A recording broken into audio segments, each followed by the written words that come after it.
ओम शांति। आज खास विशेष स्पेशल सारे भारतवर्ष में बिहार राज्य का जो सबसे श्रेष्ठ और सबसे बड़ा पर्व है उसको कहते हैं छठ व्रत, छठ पर्व। तो ये छठ पूजा में सूर्य नारायण की आराधना करती हैं, 5 तत्वों की। तो हमारे माता भी का निर्जला पूजा करती हैं, उसमें 3 दिन तक जल तक भी नहीं सेवन करना है। उपवास माने हम उप माने नज़दीक, वास माने रहना। हम कैसे परमात्मा के नज़दीक रहें, अपने इष्ट के नज़दीक रहें, इसीलिए उस पूजा करते हैं। और इसमें इष्ट देव जो हैं सूर्य नारायण है, सूर्य की पूजा। और सूर्य क्योंकि वो प्रकाश देते हैं, देवता हैं, दाता हैं, हमें लाइट अंधेरे से रोशनी में ले जाते हैं।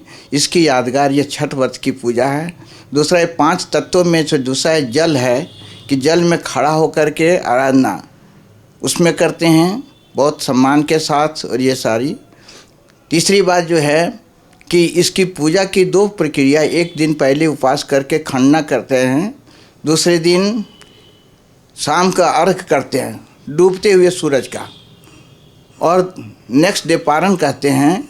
वो निकलते हुए सूरज के पहली किरण सूर्योदय के टाइम में 3:30-4 बजे जब सूरज निकलेगा डूबते हुए। तो इसकी एक आध्यात्मिक रहस्य है।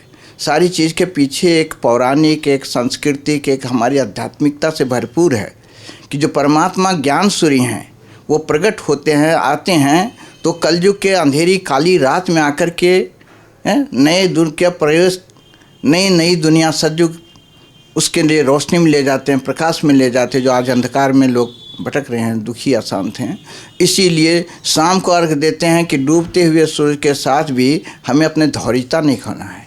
अपनी सारी चीज़ के कि उसका किनारा हो रहा है, वो ख़त्म हो रहा है, वो दुनिया जा रही है, और निकलते हुए कब नई दुनिया आ रही है। ये दोनों का है, इसको संगम कहते हैं। पुरानी जा रही है, नई आ रही है, हर चीज़ का परिवर्तन होता है, रोटेशन होता है। तो इसीलिए इसकी यादगार छठ वर्ष के रूप में, इसको बड़े पर्व के रूप में सूर्य की, क्योंकि परमात्मा स्वयं ज्ञान सूर्य है, प्रेम का सागर है, ज्ञान का सागर, आनंद का सागर। तो इसलिए सूर्य को थे कि हे प्रभु तमसो माँ ज्योतिर्गमय, कि हमें सद्बुद्धि दो जो हम प्रकाश की ओर जाएं। तो ये उसकी भी यादगार है। फिर यहाँ जो उपवास करते हैं व्रतियाँ, वो सारे उसके टोकरे में सब फल फ्रूट सजा करके आराधना में ले जाते हैं। नारियल ले जाएंगे, केला ले जाएंगे, गन्ना ले जाएंगे। ये सब यादगार है कि गन्ने जैसा आप मिठास अपने में भरिए, अपने भाईचारा भातृत्व प्रेम, सभी सब के लिए सद्भावना। तो ये सद्भावना की है। केला है, केले ले जाते हैं, अकेले नहीं रहिए, केले के साथ रहिए ना, 2 केले थे ना, परमात्मा के साथ रहने तो और भी आनंद है। और सभी नारियल है, ये सारी जितने देवी देवता को चढ़ते हैं ये सब ले जाते हैं। अदरक है, ये सारी चीज़ें जो भी है कि प्रकृति से भी हमें कैसे समन्वय बना कर रखना चाहिए। पर्यावरण के शुद्धि के कहे कि जैसे हमारी प्रकृति है तो ये 5 तत्वों का शरीर भी प्रकृति बना हुआ है, तो उसमें भी इस तरह से इसका तो इसकी यादगार ये छठ वर्ष की ये है। और सारे बिहार में, बिहार के लोग जहाँ भी होंगे, जिस प्रदेश में होंगे, चाहे दिल्ली हो, बम्बे हो, कलकत्ता, वो सब जाकर के यार इसका जल में आराधना करेंगे। जल जो है पवित्र है, पावनता का है।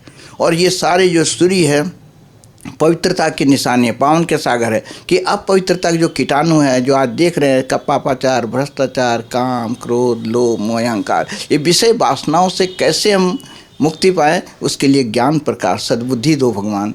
तो इसकी यादगार में ये छठ व्रत मनाते हैं। अब पूजा करते, उपासना, कोई तो दंडवत करके जाते, लेट करके जाते हैं कि वो अपनी कैसे हम प्रार्थना साष्टांग करके प्रभु के समर्पण भावना से। तो ये समर्पणता की भी ये चीज़ें हैं, यादगार है। तो इस छठ व्रत से हमको बहुत प्रेरणाएं मिलती है। आपसी भाईचारा, प्रेरणा, सबके साथ मिलन जुलन, मिलते जुलते हैं।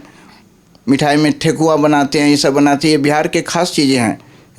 तो सब एक तरह से कि मिठास प्रेम से कैसे रहें परिवार में, समाज में, देश में, इन सारी चीज़ों की यादगार ये हमारा छठ व्रत है। तो जो छठ व्रत बनाने वाले हैं सारे देश विदेश, क्या कि जहाँ जहाँ भारतवासी, तो खास बिहार के लोग, यूपी के लोग, जहाँ जहाँ जो मनाते हैं सद्भावना सच्चे हृदय से, उन सभी को हमको बहुत शुभकामनाएँ, शुभ प्रेरणाएँ सबके लिए अच्छी।